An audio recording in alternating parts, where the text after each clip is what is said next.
ఆది మాట్లాడిన తర్వాత ఎవరికి మాట్లాడడానికి ఏం ఉండదు, అందుకే నేను ఫస్ట్ మాట్లాడేసి. అందరికీ థ్యాంక్ యూ సో మచ్.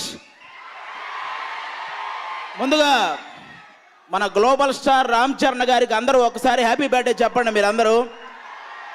మా తరపున కూడా హ్యాపీ బర్త్డే. ఇక్కడికి వచ్చిన మొన్నే మన అన్నయ్యకి సూపర్ హిట్ ఇచ్చిన బాబీ గారికి, అలాగే నెక్స్ట్ బోలా శంకర్తో బంపర్ హిట్ ఇవ్వబోతున్న మెహర్ రమేష్ గారికి, ఇద్దరికి థ్యాంక్ యూ. అలాగే ఇక్కడికి వచ్చిన పెద్దలందరికీ థ్యాంక్ యూ. ఒక మనిషిని చూడగానే 10 మంది దండం పెడితే అది మెగాస్టార్. ఒక మనిషి 10 మందికి అన్నం పెడితే అది పవర్ స్టార్. తన తండ్రిలాగా భుజం తట్టి ఎంకరేజ్ చేయడమో తెలుసు, తన బాబాయ్ లాగా భోజనం పెట్టి హెల్ప్ చేయడమో తెలుసు. That is mega power star. ఈ జనరేషన్లో పుట్టిన ఇంటర్ చదివే కుర్రాడు ఒకడు అడిగాడు నన్ను, మెగాస్టార్ చిరంజీవి గారికి ఫ్యాన్స్ ఎంతమంది ఉంటారు అని.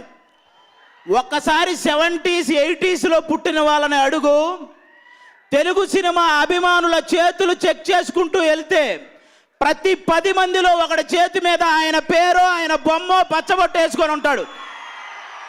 అది మెగాస్టార్ అంటే. జనరేషన్లు మారొచ్చు, కొత్త హీరోలు రావచ్చు, కొత్త కొత్త రికార్డులు క్రియేట్ చేయొచ్చు, కానీ ఒక్కసారి వెనక్కెళ్ళి చూస్తే రికార్డులు అనే పదం పుట్టిందే మెగాస్టార్తో. ఆచార్య సినిమా చూసి కొంచెం అటు ఇటు అయితే వాడెవడో మెగాస్టార్ చిరంజీవి గారి పని అయిపోయిందా అని రాశాడు.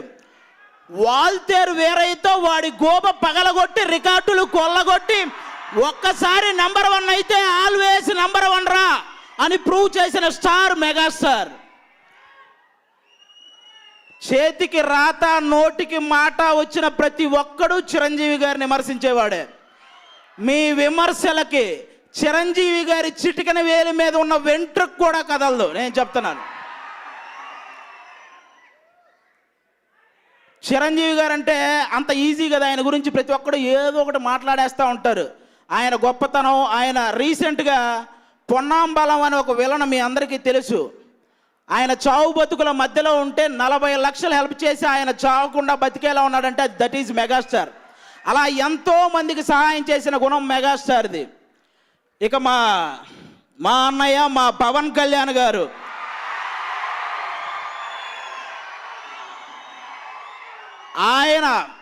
ఆయన కలిగించిన ప్రేరణలు ఎన్నో, ఆయన కదిలించిన ప్రాణాలు ఎన్నో, ఆయన కరిగించిన కష్టాలు ఎన్నో, ఆయన సాగించిన పోరాటాలు ఎన్నో, ఆయన సాధించిన విజయాలు ఎన్నో, ఆయన ఎదురొట్టిన సాధక బాధకాలు ఎన్నో, ఆయన ఎదురొచ్చిన సార్థకతలు ఎన్నో.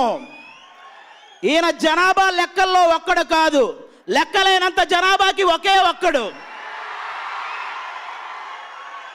నోటుకు ప్రమేయం లేని ఓటును, పదవికి ప్రలోభం కాని రాజకీయాన్ని నడుస్తున్న నాయకుడు పవన్ కళ్యాణ్ గారు. సమస్య తలుపు తడితే పరిష్కారాన్ని ఇంట్లో ఉంచే గనుడు, అభిమానుల గుండెల్లో దేవుడు, శత్రువుల గుండెల్లో ప్రచండు, ప్రచారం అవసరం లేని ప్రభంజనుడు, అలుపెరగని సేవకుడు, అసలు సిసలైన నాయకుడు, నిజమైన లోక కళ్యాణుడు, నిస్వార్థం గల మన పవన్ కళ్యాణుడు. చెప్పే ప్రతి మాటలో నీతి, చేసే ప్రతి పనిలో నిజాయితీ ఉన్న ఏకైక స్టార్ పవర్ స్టార్. రైతులకి, పేదలకి, విద్యార్థులకి తన సొంత డబ్బును పంచుతున్నాడు అతను. ఇదే మిగతా నాయకులైతే ఎలక్షన్ ముందు రోజు రాత్రి పంచుతారు ఈ డబ్బులు, కానీ కష్టాల్లో ఉన్నప్పుడు పంచడమే తెలుసు అతనికి. ఆ కష్టాలని అడ్వాంటేజ్గా తీసుకోవటం తెలియదు పవన్ కళ్యాణ్ గారికి. అలాంటి వ్యక్తికి ఆయన అభిమానులే కాదు, ప్రతి హీరో అభిమానులు సపోర్ట్ చేయాలి ఈసారి. ఇక మన మెగా పవర్ స్టార్ తండ్రి పేరు నిలబెడతాడా, బాబాయ్ పేరు కాపాడతాడా అన్న వాళ్ళకి, నేను ఓన్లీ కుటుంబం పేరు తేవడానికి పుట్టిన వ్యక్తిని కాదు, నా కంట్రీ మొత్తానికి పేరు తేవడానికి పుట్టిన వ్యక్తి అని నిరూపించుకున్న స్టార్ మెగా పవర్ స్టార్. ఒక సినిమా ఆంధ్రాలో ఎంత వచ్చింది, తెలంగాణలో ఎంత వచ్చిందని మాట్లాడుకునే మనకి అమెరికాలో ఎంత వచ్చిందని మాట్లాడుకునే స్థాయికి తీసుకెళ్లిన స్టార్, మెగా పవర్ స్టార్.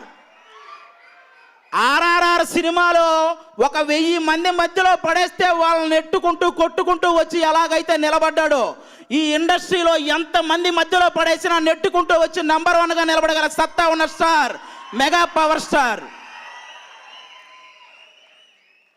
ఇప్పుడు మెగా పవర్ స్టార్ అంటే లోకల్ కాదయ్యా, గ్లోబల్ మొత్తం.